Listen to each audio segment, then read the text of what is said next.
it's not logically possible that it could be false. No, Okay, because logic would entail that it's superior to all the other religious orientations.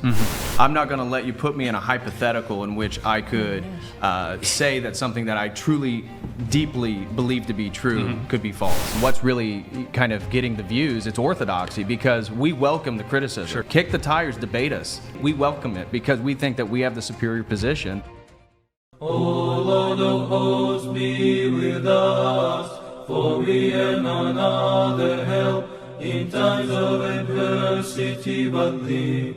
O Lord of hosts, have mercy on us. I got a question for you, and then we do have to move off the religious stuff. But so you're a religious studies scholar. Is it logically possible?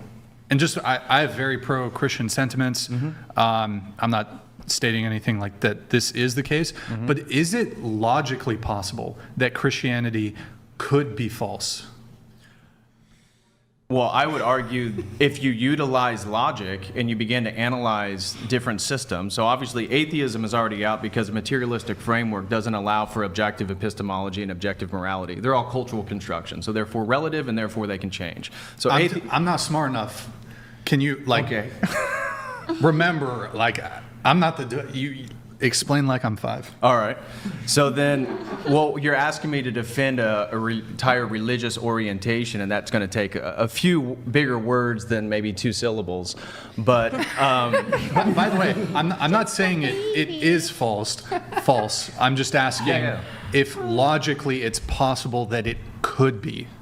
I would say if you utilize logic to the end point, it's the only paradigm that makes knowledge, objective morality, and a coherent metaphysical world make sense. And so when people do apologetics against something like Islam, we are then using the laws of logic to analyze, okay, this is the God that you worship. Does it violate things, or does it become incoherent or self-contradictory? And so from a Christian perspective, we would say, well, we can deal with this, and the entire history of apologetics is showing that actually if we use reason and we use logic and we use even natural observation, we can make the case that our faith is actually superior, and we're the only one that claims that God came into the world. So out of all the world religions, it's only Christianity that says God actually took on human nature so that we then can participate in divinity. All of them still has a barrier between how exactly does me as an individual engage with God, something that's totally transcendent. And I would say only Christianity actually fully bridges that because God became man. But is it, so no? No. Logically? No. So no, it's not logically possible that it could be false. Your answer would be no. I would say, no, Okay, because logic would entail that it's superior to all the other religious orientations. And then I wanted to ask, could there be some circumstance, like if it was proven to you, like for example, let's say you could time travel to the past, and it's a perfect time machine. There's nothing faulty with it, and it is, there's theories about like different timelines, different universes, stuff like that. But our current timeline, assuming you could travel back to our specific universe, our specific timeline, it is a perfect time machine. And you witnessed yourself that, say the story told of Jesus, let's say it's not accurate. There is no resurrection. None of the miracles described in the Bible occurred. The healing miracles, nature miracles, exorcisms, resurrections. If you witnessed it yourself, and this is a hypothetical, right. Would you still be a Christian? Well, I would say that the question is it's filled with the answer. So you're saying, theoretically, if it's all false and you saw it's false, do you believe it's false? And it's like, well, you've already asked me a leading question that I can't actually have a different opinion on. Okay. Because you've already said it's okay. Pretend everything's false. Under those, and then you know it's false. Sure. Would you believe it's false? And it's like, well, you just put me in a position where you characterize the whole thing as wrong. So there is no out on that. That hypothetical. But that would only be a discrepancy in terms of Jesus. Would you still believe that there could be a God? I mean, yeah, there could be a generic deity. Right.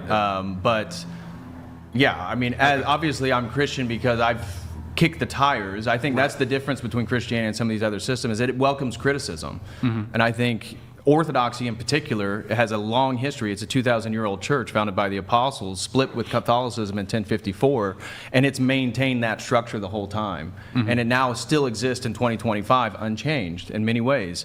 So, in my opinion, we welcome criticism. I think that's why when you look online and you see who the best debaters and what's really kind of getting the views, it's Orthodoxy, because we welcome the criticism. Sure. Kick the tires, debate us. We welcome it because we think that we have the superior position. But yeah, I guess my question is, going back to my previous question though, if it's logically possible that it could be false, under this hypothetical scenario where you could time travel back in time, it's a perfect time machine, it is the same universe, there's not any like funky, stuff going on with like multiverse, whatever.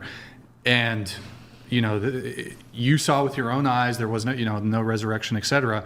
Would it, under that purview, wouldn't it then be logically possible that Christianity could be false? But you did the same thing. I don't think a time travel is logically possible. So you're telling me logically possible, let me give you a illogical hypothetical and then say it's false. Could it then be logically false? There are some theories. I'm within the framework. I just disagree with the way you're framing it. I think it's too smart for you. Are you? I think Brian's pretty smart. I don't think you're following along with anything that's being talked about. She's listening intently. But so is your? I'm just not going to let you. By the way, I know. Yeah, I know. You're just doing it as a thought experiment. But I'm not going to let you put me in a hypothetical in which I could say that something that I truly, deeply believe to be true could be false. Because I've lived a very different lifestyle before I became Orthodox, and I was very much into psychedelics. I was very much into progressivism and living a contemporary American lifestyle. And so I've done those things, and I got out of it due to questioning and trying to come to concrete solutions and answers. And so. Oh, sorry. Go ahead. Well, you said that it's based on belief. So belief is different from logic, right? So. Right, but again, belief can still be built on rational, logical principles. Just because I can, you believe that you're going to exist tomorrow, it doesn't mean you can't make a logical and rational argument why you'll still exist tomorrow. Can I ask you a question? Yeah. So you believe in hell and heaven, right? Of course. Okay, so if someone's not religious and they live their life entirely without God or anything, where do they end up when they die? So as Orthodox, we do not make claims about people's salvation. What we would say is that God judges. There's an objective morality, right? This is the teachings of Christ. We'd say that's just written in stone fact. That's what everybody's judged on because Christ had a perfect human heart. All of our hearts, which is really who we are, that's what's going to be held up to the light of Christ. So let me finish. I'm going to answer your question, I promise. So we would say everybody gets judged within their context. So for example, say there's an old lady who's a Protestant who has lived a very, again, from all standards, a very pious and righteous life. But she's not Eastern Orthodox, what I believe to be the one true church founded by the apostles that still is unchanged. Do I think she's going to go to hell? No. God's going to judge her in her context, and I don't know the fate of her soul. That's outside my pay grade. What we say is we are the fullness. If you want the fullness of Christianity and the historical faith, that's us. Everything out there. So again, like the Taoist monk on Wudong Mountain in China who's doing Tai Chi every morning, is he going to hell? Well, how can I make claims about salvation when he hasn't heard about Christ? And that's where when you ask, you shall receive. When you want to know the truth and the truth shall set you free, the difficult thing that people don't realize is God will give you the answers. If you really have a question you're struggling with and you pray about it sincerely, you'll get the answer. The question is, what are you going to do with that? Because now you are held guilty if you reject it. Yeah. I don't know. I'm very religion is a big thing for me because I respect all religions. I do have a cross on my. I'm not religious, but I do respect every religion, and I don't want to choose one as my own until I fully study and understand. Because I think a lot of people go into religions as their parents are religious and they're born into it, and I feel like you as yourself should believe in it yourself. Right.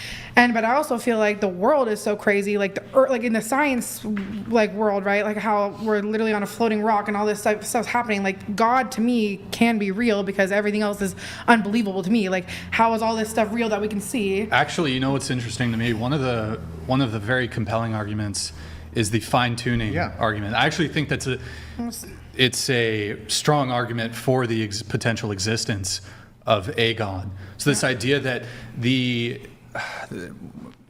sorry, You want me to explain it? give me a chance, but I'm gonna have you come in with the dunk, not the dunk on you guys, but with the assist. All right. I'll be It's your the Steve idea Nash. that the basis. God damn, they're laughing at me and shit. What the fuck? What was that? It's been a year since I've heard the fine-tuning argument. Mm-hmm.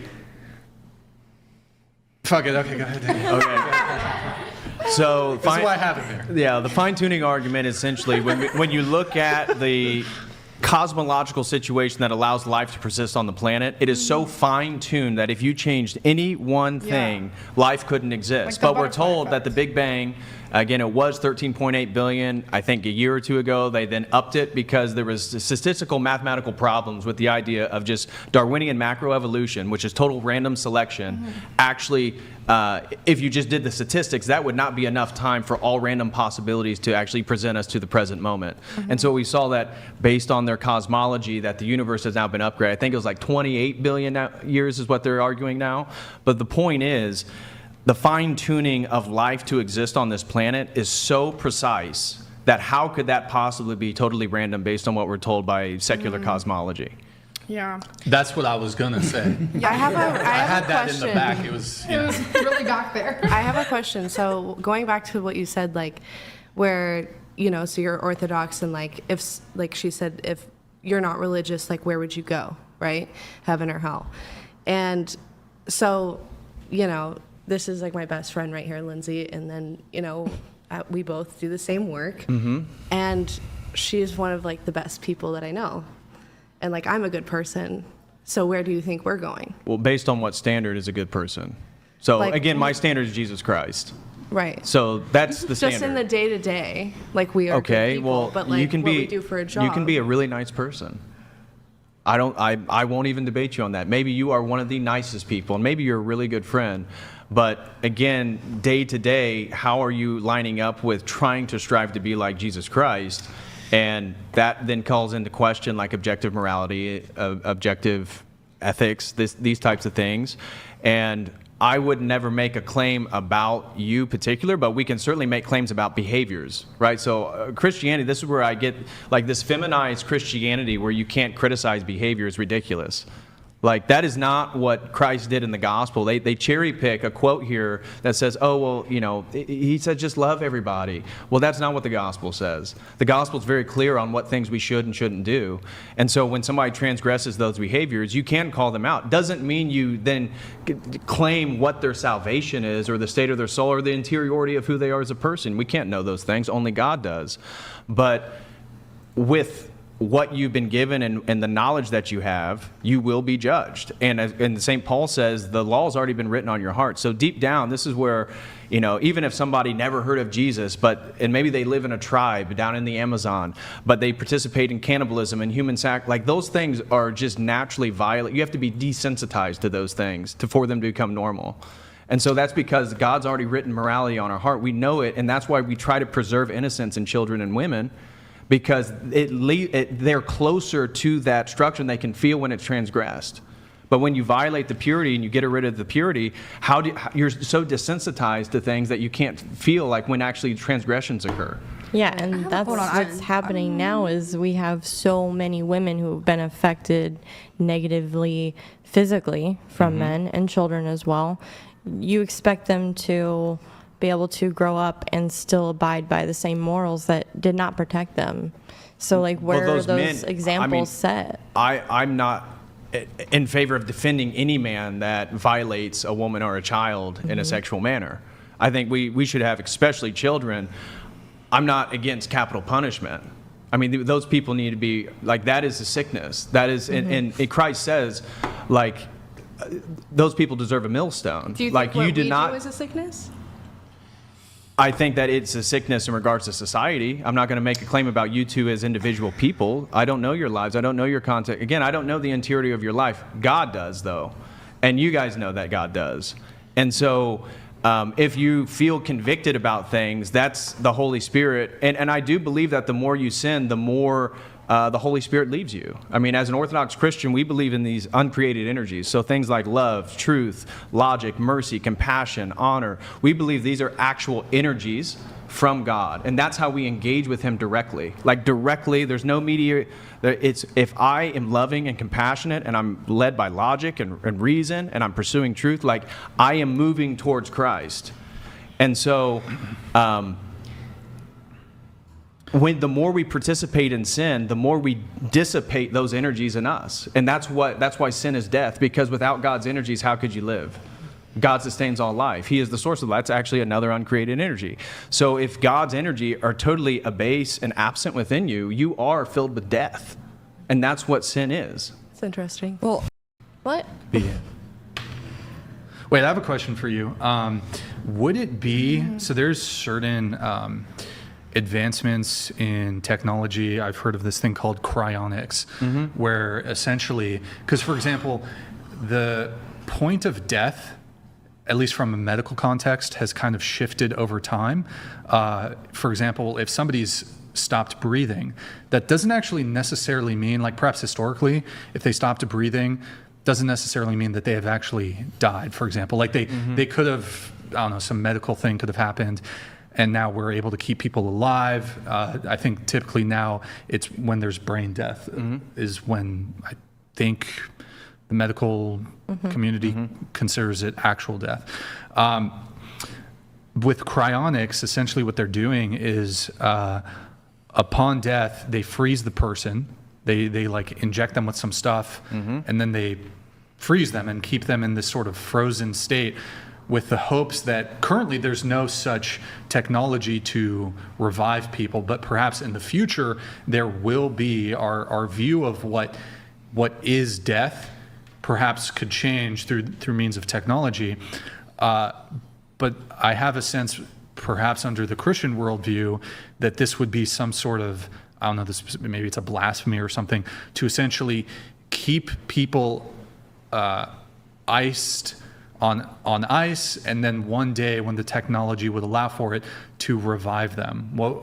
What are your thoughts on that? So I would say it's a form of it's like an inverted form of resurrection. And so what you're referring to, like Alcor Life Extension, that's the leading cryonics research place in the United States. It's in Scottsdale, Arizona. It's led by Max Moore, who's kind of one of the leading philosophers regarding transhumanism. And so my academic work is critical of transhumanism. That's what I talk about.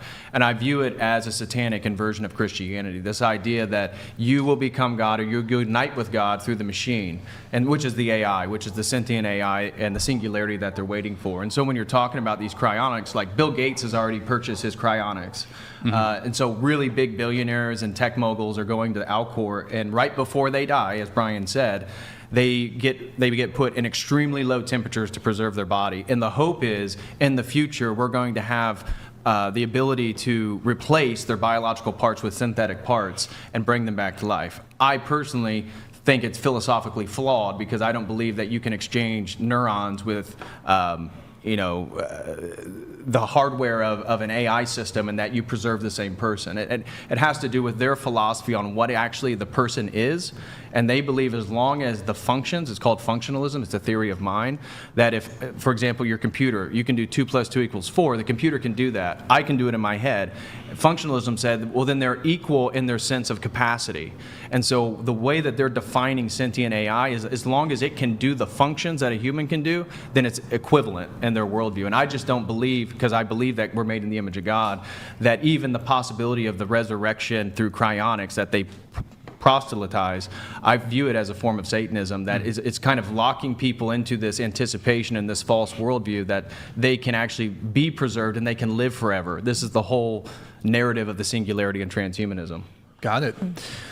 Just a curiosity there that kind of came to my mind from that previous chat. We have Pasty George. Science has found that atoms make up everything in our reality, and that it has a frequency or vibration inside of the atom, but science has yet to discover what is inside of the atom, where he says continued, and he follows it up with, many indigenous peoples in each tribe beat the sacred drum because it is supposed to represent the sound or heartbeat of creation.